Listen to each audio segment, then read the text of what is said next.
तो class 12 physics. देखो बच्चों, फिज़िक्स हमारे पास एक ऐसा सब्जेक्ट है जिसको हम लोगों को पढ़ाया इसलिए जाता है, चाहे हम लोग मेडिकल फील्ड में जाएं और चाहे हम लोग इंजीनियरिंग फील्ड में जाएं।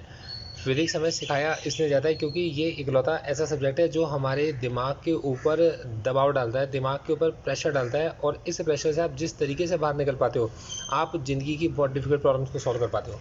तो मेरी कोशिश है आपको फिज़िक्स को इस तरीके से पढ़ाना कि फ़िज़िक्स आपकी समझ में आए। तो मैंने आपके पास इलेक्ट्रोस्टैट से मैं इसको स्टार्ट करके चल रहा हूँ, और ये इलेक्ट्रोस्टैट है। इलेक्ट्रोस्टैट का सबसे पहला टॉपिक मैंने लिया आपके लिए चार्ज, क्वांटाइजेशन ऑफ चार्ज, और इसके ऊपर बेस पे मैं 3 न्यूमेरिकल्स लेके चलूँगा, और इसी तरीके से हम लोग आगे बढ़ते चले जाएंगे। हर वीडियो के अंदर आपको कुछ ना कुछ सीखने को मिलेगा। तो आज की जो क्लास है वो क्वांटाइजेशन ऑफ चार्ज के ऊपर है।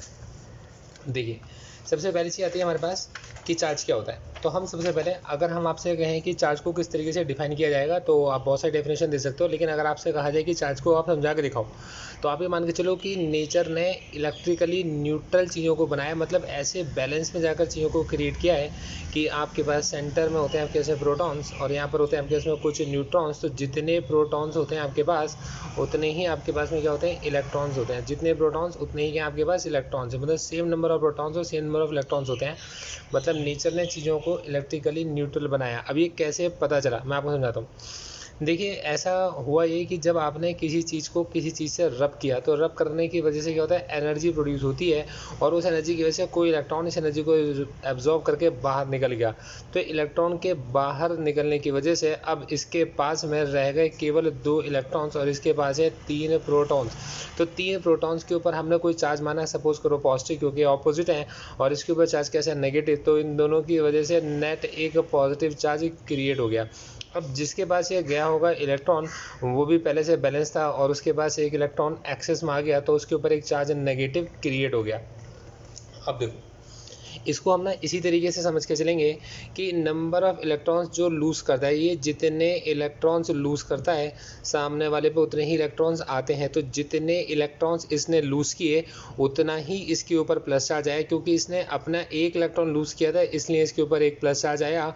अगर ये 2 इलेक्ट्रॉन लूज़ कर देता तो इसके ऊपर 2 प्लस चार्ज आते।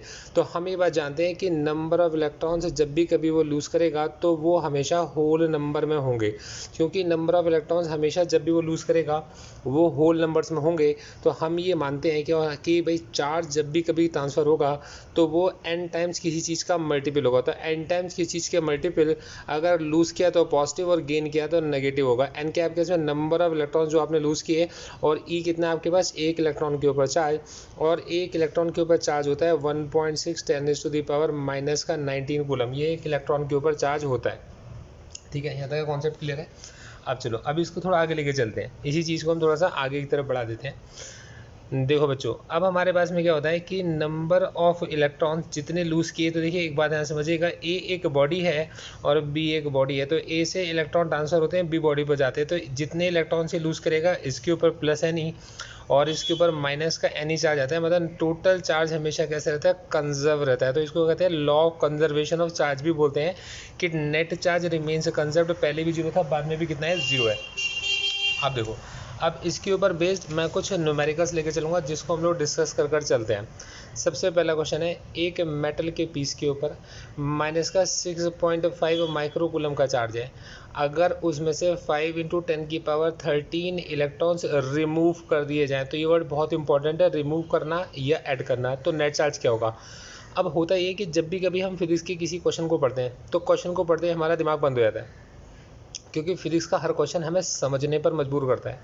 सबसे पहली बात, स्टार्टिंग से लेके चलो स्टेप बाय स्टेप। मेटल के पीस के पास अभी कितना चार्ज है, माइनस का 6.5 माइक्रोकूलम।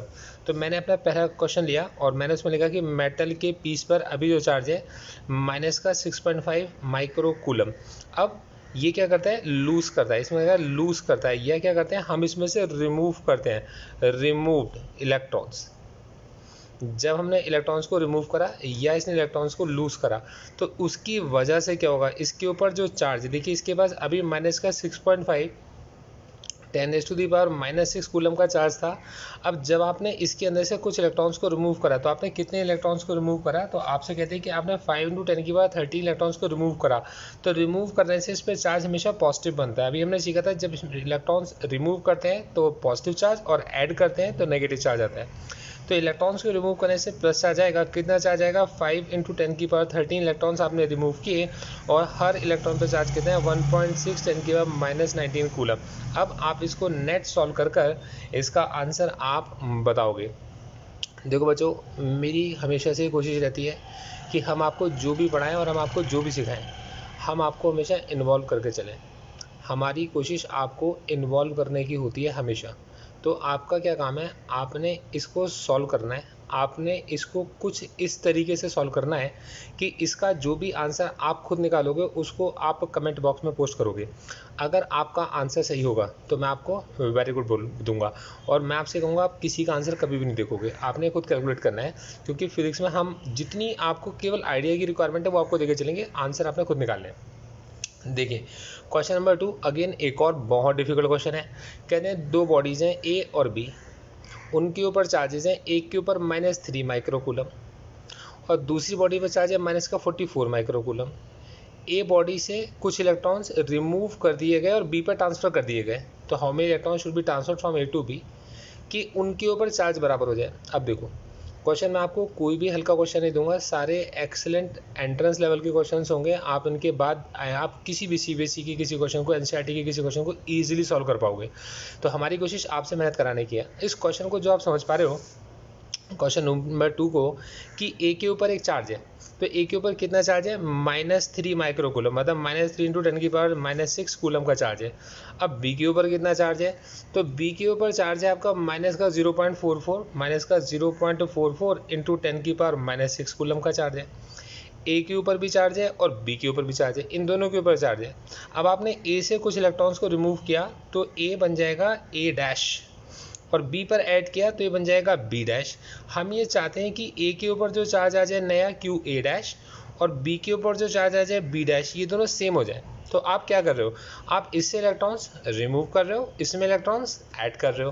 तो आपके पास ए डैश क्या है, -3×10⁻⁻6 जो था उसमें से आपने कुछ इलेक्ट्रॉन्स रिमूव किए। रिमूव करने का मतलब है उसमें plus any is equals to -0.44 × 10⁻⁻6, जिसके अंदर आपने ऐड किए उसके ऊपर क्या होगा, नेगेटिव चार्ज, तो माइनस का एनी चार्ज आ जाएगा। तो अब इसको अगर मैं इस साइड लेकर आऊँगा तो ये प्लस का 2 एनी, उधर जाकर ये हो गया माइनस का 0.44 × 10⁻⁻6 और प्लस का 3 × 10⁻⁻6। अब आप इजीली सॉल्व कर सकते हो। ई की वैल्यू आप जानते हो 1.6 10⁻⁻19 कूलम होती है, और आपने एन फाइंड आउट करना है और आंसर को कमेंट बॉक्स में पोस्ट करना है। देखो बच्चों, अब मैं आपको लेकर आता हूँ क्वेश्चन नंबर 3 पर। अगेन मेरा बड़ा इंपॉर्टेंट क्वेश्चन है।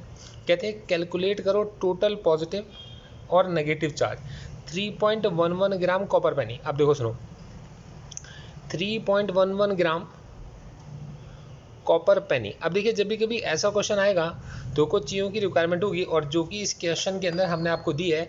आप ये पूरे असाइनमेंट्स अगर आप चाहो, या ये वीडियोस की चाहो, अगर आप सारे लेक्चर्स खरीदना चाहो या पूरा कोर्स खरीदना चाहो, तो आप इसे परचेज कर सकते हो हमारी वेबसाइट गौरव सर theeasyways.com से। ठीक है, तो देखिए हमारे पास 3.11 ग्राम कॉपर पेनी है।